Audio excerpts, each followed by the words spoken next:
applied for bursaries will get them soon. Those words of assurance from Education Minister Ronald Jones. But he's reminding Barbadians that resources in this regard are not infinite and says his ministry will do the best it can.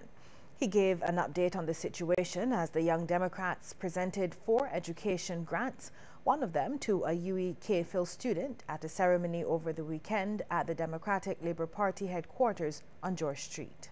Once we've gone through the examination and the stuff, we will issue them, we will write to people and say, well, you've been awarded the bursary and this is the quantum. Resources are not infinite, they're finite. And we want to be fair to everybody. We want to be fair to families who have 2 or 3 children in the university. We want to be fair where there's a parent and a child, or a parent and 2 children. We want to be fair to everybody to give them that what we call tuition support. That's what it is. With cases of cervical cancer on the rise, the Barbados Family Planning Association wants parents to allow their daughters to get the HPV vaccine. Executive Director George Griffith is telling them to trust the Ministry of Health and not what's being published on social media about adverse effects associated with the vaccine. He says family planning has administered it for close to 2 years without any complications being reported and lauded government's approach in this regard. It is a forward-looking preventative policy which is saying to the parents in Barbados, you owe it to your children to offer them this protection at an early age. And the parents who do that will be ensuring that their children are protected and that at 30 and age 40, they're not subject then to this form of cancer. Mr. Griffith gave his support for the HPV vaccine as the association introduced its new board of directors as it celebrates 60 years of service to Barbadians. Early next year, Mr. Griffith will retire after 20 years as executive director, and management consultant Juliet Bino Sutherland will assume the post on February 1st. She told a news conference this morning that a new strategic plan will include an upgrade of its Bay Street office. Plans are on the cards for construction of new facilities. Ms. Bino Sutherland says while the family planning is now seeking to run its operations on its own, the association will not raise the price of its services.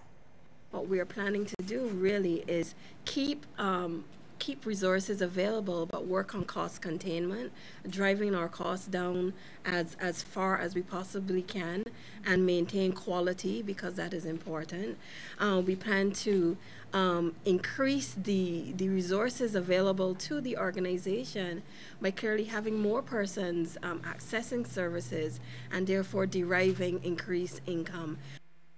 Barbadians now on the breadline are still being encouraged to use the healthcare services of the Barbados Family Planning Association.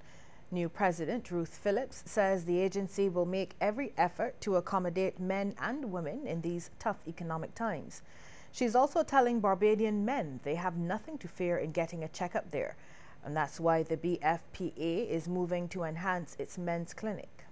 We're working on a promotion for the end of September right through our Independence Month to really have our men's clinic up there so that, I mean, in these economic times, we know that many persons are out of work, but still need to take care of their health. So we are pushing the men's clinic. We have all the other services that women can come and access. There's the youth department, everything. I don't have the list in front of me, but that is one of the main things that we're doing right now, pushing the men's clinic so that, you know, you can come and have whatever services that you need done, and it's no fear. The Jamaican lawyer who appeared in court on assault and other charges has been released on $3,000 bail with one surety. Marlon Markland Gordon, who appeared in the District B court today, was ordered to return on September 10th when hearing of his matter will continue. Gordon is charged with assault occasioning actual bodily harm to a police officer, using insulting language, and 3 counts of resisting police in the execution of their duty. The 44-year-old of Glen Acres, St. George, was held at Play, Christchurch, where a fete was being held. While being arrested, he allegedly resisted a police officer and other officers had to help subdue him. A female police officer had to seek medical attention. Meantime, the 25-year-old who robbed the University Drive St. Michael branch of RBC Royal Bank last Friday has been remanded to the psychiatric hospital until September 22nd. Shaquan John Jose Cave of Flagstaff Road, St. Michael, appeared in the District A Magistrates Court charged with aggravated burglary.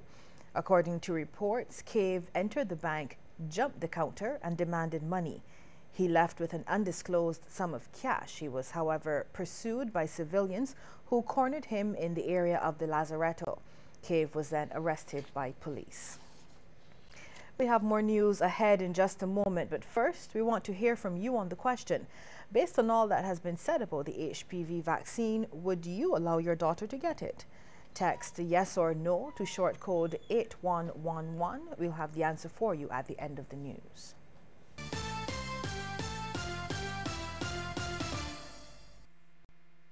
Right from its start over 80 years ago, Goddard Enterprises made innovation and diversification its own proud tradition. Today's Goddard Enterprises Limited is one of the Caribbean's foremost and diversified multinational corporations, comprising more than 50 companies in over 20 countries.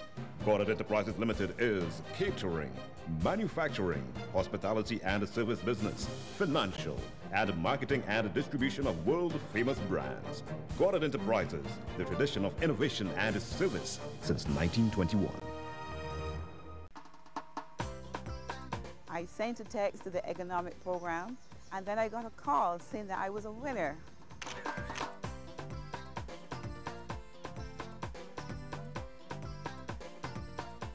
This system is beautiful. For baths, it is excellent. I want to thank SunPower for this wonderful gift and giving back to the community.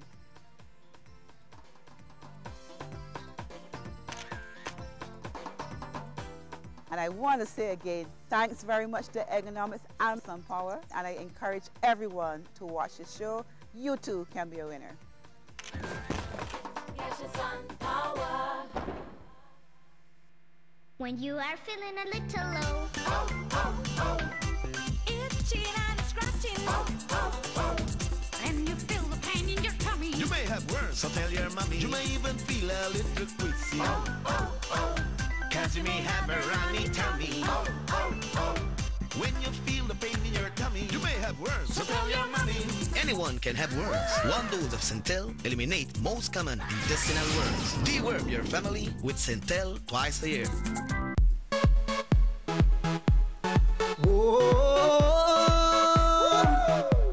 I'm happy. Now I'm gonna take my time. I'm happy. Enjoying myself with lime. I'm happy. Escape from reality. Yay! And let lime take care of me. We're just happy and smiling. Doing almost anything. Having fun and just living. Shopping, chilling, everything. With my friends. Get Abby this summer with Barbados' largest 4G network, now upgraded for island-wide coverage. Activate any prepaid or postpaid data plan for a chance to win $1,000 each week. Check out lime.com or in-store for details.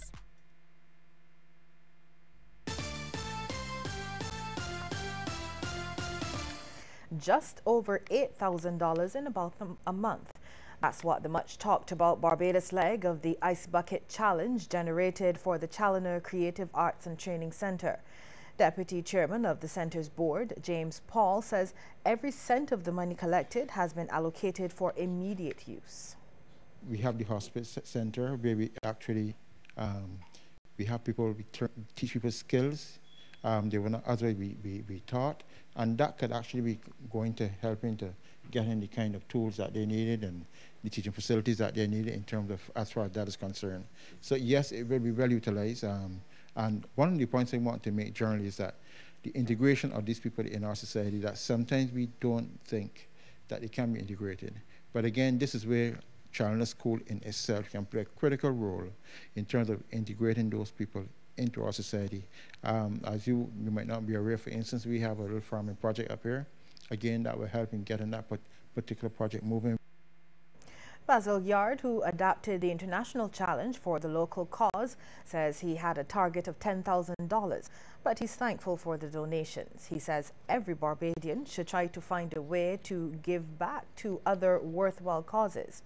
But regarding Challoner, Mr. Yard says there's still a significant amount of work to be done at the center.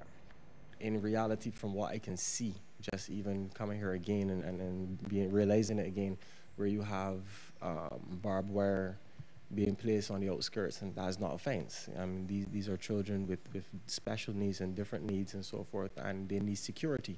You have about 30 palm trees that are about twice the size of a telephone pole that are without infested, that need to be dealt with. Even the structure itself that we're in, the roof needs repairing. There is a major without issue in various parts of the rooms where you see don't walk here, don't walk. So these children need to be safe. Mr. Yard says while this part of the donation process is over, people can still give to the center. An account has been set up at the Broad Street branch of the Royal Bank of Canada, the number 464281, and checks can also be made out to Challoner Creative Arts and Training Center. The Seventh-day Adventist Church continues its campaign against domestic violence, taking its End It Now message to the Deacons St. Michael community. Members bearing placards led by a marching band took part in a rally last evening, letting Barbadians know that hands are for hugging. They called for action against abuse. The event was organized by Zones 2 and 3 of the church. Head of the Women's Ministries, Verna Francis, says the church has a responsibility in the fight and it wants its voice heard. We care and we want to end violence, not next month, not next year, but right now. As women of God, we cannot continue to sit idly on the sidelines and do nothing for the many, many women and children here in Barbados and around the world who are suffering from some sort of abuse.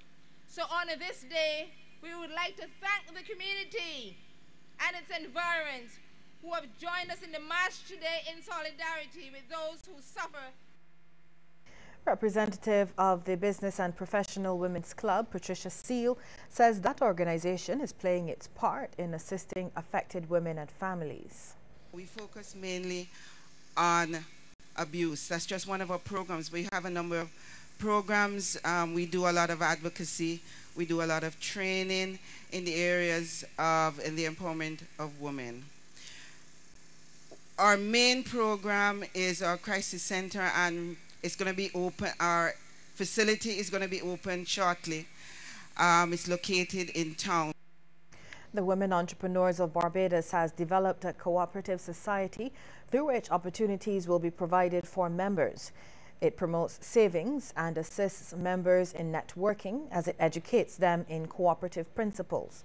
President Undine Whitaker, speaking at its launch, says the organization's products have been marketed throughout the island and the world to much success. Heartfelt thanks indeed go out to all those who along the way believe in and have given support to the ideal of economic viability of women and the fact that we are working towards economic security. With the assistance of God Almighty and the goodwill of the women and men of our nation, this institution will grow from strength to strength as it provides this security which women deserve. Barbados, the Women Entrepreneurs Cooperative Society Limited, is open for business. Minister of Industry, International Business, Commerce and Small Business Development, Donville Innes, says cooperatives undoubtedly have a role to play in the socio-economic development of Barbados.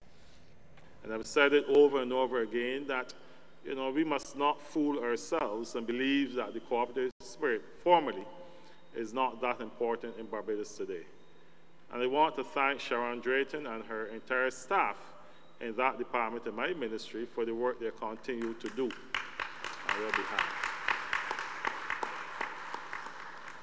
You see, in my ministry, we talk a lot about international business. You may see me out opening a few businesses and celebrating anniversaries, etc.